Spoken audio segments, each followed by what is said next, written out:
السلام علیکم ورحمۃ اللہ وبرکاتہ۔ بسم اللہ الرحمن الرحیم۔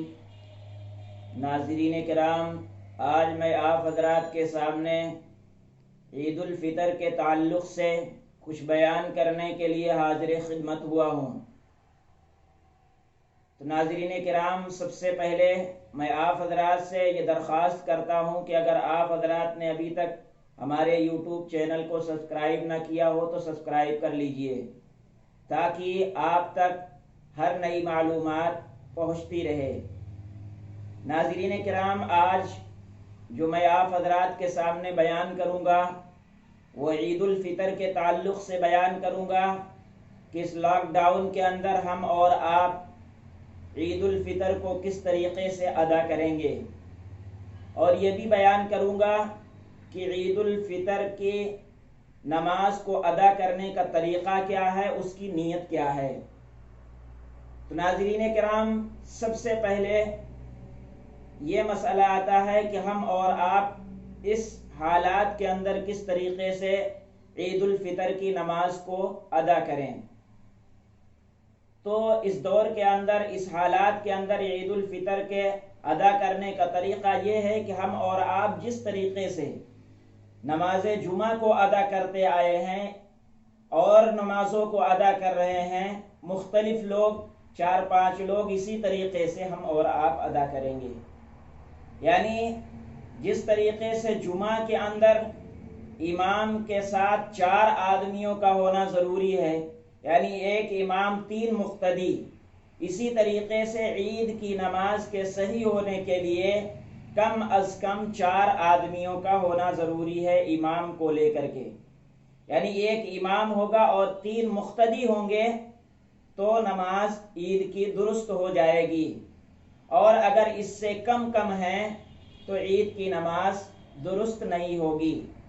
ناظرین کرام، اسی طریقے سے عید کی نماز میں اور نمازوں کے اندر تھوڑا بہت فرق ہے۔ وہ فرق یہ ہے کہ عید کی نماز کے اندر اذان اور اقامت نہیں کہی جاتی ہے۔ باقی اور نمازیں جس طریقے سے ہیں ان کے اندر اذان اور اقامت کہی جاتی ہے، لیکن عید کی نماز کے اندر اذان اور اقامت نہیں کہی جائے گی۔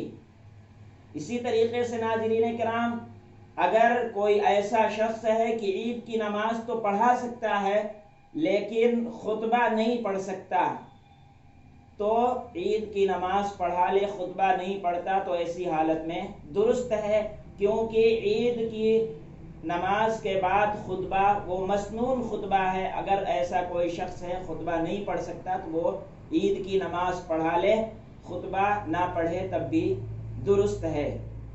ناظرین کرام، اب میں آپ حضرات کو بیان کرتا ہوں، بتلاتا ہوں کہ عید کے نماز کا طریقہ کیا ہوگا، اس کی نیت کیا ہوگی، ہم اور آپ عید کی نماز ادا کس طریقے سے کریں گے۔ تو ناظرین کرام، عید کی نماز کا طریقہ یہ ہوگا کہ ہم اور آپ پہلے نیت کریں گے۔ نیت یہ ہونی چاہیے، نیت تو اصل دل کے ارادے کا نام ہوتا ہے، زبان سے کہنا ضروری نہیں، اگر زبان سے کہہ دے تو بہتر ہے۔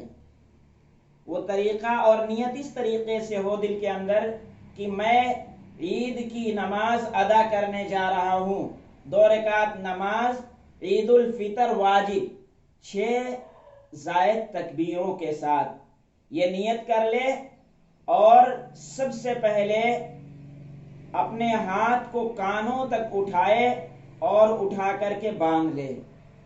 باندھنے کے بعد اب ثنا پڑھے گا پورا، ثنا پڑھنے کے بعد 3 زائد تکبیریں کہے گا۔ 3 زائد تکبیریں کہہ کر پہلی 2 تکبیروں کے اندر ہاتھ کانوں تک اٹھائے گا اور چھوڑ دے گا۔ تیسری تکبیر کے اندر ہاتھ کو کانوں تک اٹھائے گا، باندھ لے گا، چھوڑے گا نہیں۔ پھر اس کے بعد سورہ فاتحہ پڑھے گا، اس کے بعد سورت ملائے گا، پھر رکوع کرے گا، سجدہ کرے گا، اسی طریقے سے 1 رکعت مکمل ہو جائے گی۔ پھر کھڑا ہوگا، کھڑا ہونے کے بعد وہ سورہ فاتحہ پڑھے گا اور کوئی سورت ملائے گا، پھر 3 زائد تکبیریں کہے گا، تینوں تکبیروں کے اندر ہاتھوں کو کانوں تک اٹھائے گا اور چھوڑ دے گا۔